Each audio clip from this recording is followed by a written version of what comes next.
Hello students, today I am going to discuss about sentence. What is the definition of sentence? A group of words that makes a complete sense is called a sentence. शब्दों का वह समूह जिसका पूरा अर्थ निकलता है उसे हम सेंटेंस कहते हैं. हर लैंग्वेज में वर्ड्स होते हैं और अपना मैसेज कन्वे कराने के लिए हमें उन वर्ड्स की ज़रूरत होती है. उन वर्ड्स को हम इस तरह से अरेंज करते हैं कि हम अपना मैसेज कन्वे करा सकें, अपनी बात को समझा सकें. Look at this group of words. I am a student मतलब मैं एक विद्यार्थी हूं.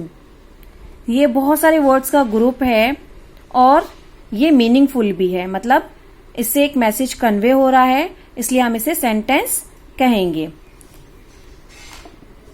नेक्स्ट रीड करते हैं. Am a student I. ये भी वर्ड्स का ग्रुप है बट ये मीनिंगलेस है, इसलिए ये सेंटेंस नहीं माना जाएगा. अभी हमने ऊपर पढ़ा भी था कि वर्ड्स का वह ग्रुप जिसका पूरा अर्थ निकलता है, मतलब वह मीनिंगफुल होता है, तभी हम उसे सेंटेंस कहते हैं. सेंटेंस से रिलेटेड कुछ पॉइंट्स हमें अपने माइंड में रखने चाहिए. Start with capital letter. जो सेंटेंस होता है वह कैपिटल लेटर से स्टार्ट होता है. सेकंड पॉइंट है end with a full stop, a question mark और एन एक्सक्लेमेशन मार्क. जो सेंटेंस होता है उसके एंड में या तो फुल स्टॉप लगाया जाता है, क्वेश्चन मार्क लगाया जाता है या एक्सक्लेमेशन मार्क लगाया जाता है. देखिए फुल स्टॉप मार्क है, ये क्वेश्चन मार्क है और ये एक्सक्लेमेशन मार्क है. थर्ड पॉइंट है the words must be arrange in proper order. हमें सेंटेंस में वर्ड को प्रॉपर ऑर्डर में अरेंज करना चाहिए, अदरवाइज वह मीनिंगलेस हो जाएगा और हम अपना मैसेज कन्वे नहीं करा पाएंगे.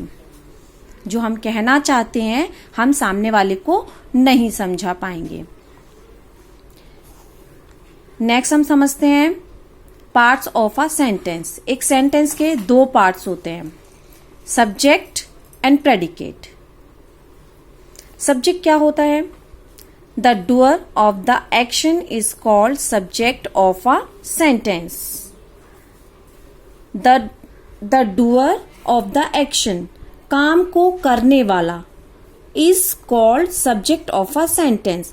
एक वाक्य का सब्जेक्ट कहा जाता है, मतलब जो काम को करने वाला है, डूअर मीन्स परफॉर्मर, जो काम को करने वाला होता है उसे हम सेंटेंस का सब्जेक्ट कहते हैं. और दूसरे शब्दों में हम कह सकते हैं कि naming part is called the subject. वाक्य में जो नेमिंग पार्ट होता है उसे हम सब्जेक्ट कहते हैं. एग्जाम्पल देखेंगे. Rohan flies a kite. Rohan एक पतंग उड़ाता है. Rohan flies a kite. Rohan एक पतंग उड़ाता है. इसमें काम क्या है? फ्लाइज अ काइट, पतंग उड़ाने का काम है. और ये कौन कर रहा है? रोहन कर रहा है. पतंग उड़ाने का काम कौन कर रहा है? रोहन कर रहा है. और इस सेंटेंस में जो नेमिंग पार्ट है, जो नेम है, वो रोहन है. अब ये नेम किसी पर्सन का भी हो सकता है, किसी एनिमल का भी हो सकता है, किसी थिंग का भी हो सकता है. मतलब नाम किसी व्यक्ति का भी हो सकता है, किसी जानवर का भी हो सकता है, पक्षी का भी हो सकता है और किसी चीज का भी हो सकता है. यहां पर नेमिंग पार्ट क्या है? रोहन. इट मीन्स रोहन इस सेंटेंस का सब्जेक्ट है. Next sentence. The cow eats grass. गाय घास खाती है. घास खाने का काम कौन कर रहा है यहाँ पे? The cow. नेमिंग पार्ट कौन सा है इस सेंटेंस में? The cow. It means the cow sentence में सब्जेक्ट है. Respect your teachers. अपने अध्यापकों का सम्मान करो. ये एक इम्परेटिव सेंटेंस है और जो इम्परेटिव सेंटेंस होते हैं उनमें सब्जेक्ट यू होता है और वह वाक्य में छिपा रहता है. You implied as subject in imperative sentences. Understand? Subject I think आपको समझ आ गया होगा. नेक्स्ट हम समझेंगे प्रेडिकेट. प्रेडिकेट क्या होता है? The action done by the doer is called predicate of a sentence. Subject के द्वारा किया गया काम सेंटेंस का प्रेडिकेट कहा जाता है। सब्जेक्ट के द्वारा जो काम किया जा रहा है उसे हम प्रेडिकेट कहते हैं। दूसरे शब्दों में हम कह सकते हैं an action part is called the predicate. वाक्य में जो एक्शन पार्ट होता है उसे हम प्रेडिकेट कहते हैं। Look at this example. Rohan flies a kite. Rohan एक पतंग उड़ाता है। रोहन क्या एक्शन कर रहा है? रोहन यहां इस सेंटेंस में क्या काम कर रहा है? Rohan flies a kite. Rohan पतंग उड़ाने का काम कर रहा है। एक्शन पार्ट है यहां पर flies a kite. It means जो ये यहां पर ये पार्ट प्रेडिकेट है। जो एक्शन पार्ट होता है उसे ही हम प्रेडिकेट कहते हैं। The cow eats grass. गाय घास खाती है।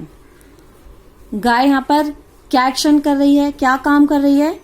ईट्स ग्रास, घास खाने का काम कर रही है। जो एक्शन पार्ट होता है वही प्रेडिकेट होता है। एक्शन पार्ट है यहां पर ईट्स ग्रास। इट मीन्स ये पार्ट प्रेडिकेट है।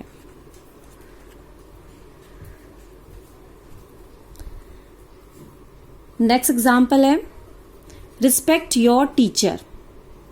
अपने अध्यापकों का सम्मान करो। मैंने आपको ऊपर एग्जाम्पल में बताया था कि जो इंपरेटिव सेंटेंस होते हैं उनमें सब्जेक्ट नहीं लिखा होता है। तो ये एक इंपरेटिव सेंटेंस है, इसमें सब्जेक्ट नहीं दिया हुआ है, सिर्फ एक्शन पार्ट दिया हुआ है और जो एक्शन पार्ट होता है उसे हम प्रेडिकेट कहते हैं। ये है प्रेडिकेट। आई होप आपको सब्जेक्ट प्रेडिकेट समझ आ गया होगा और सेंटेंस भी समझ आ गया होगा। एक बार मैं आपको और बता देती हूँ। सेंटेंस होता है वर्ड्स का ग्रुप जिसका पूरा अर्थ निकलता है, उसे हम कहते हैं सेंटेंस। सब्जेक्ट होता है नेमिंग पार्ट और प्रेडिकेट होता है एक्शन पार्ट। आई होप आप लोगों को समझ आ गया होगा। Thank you.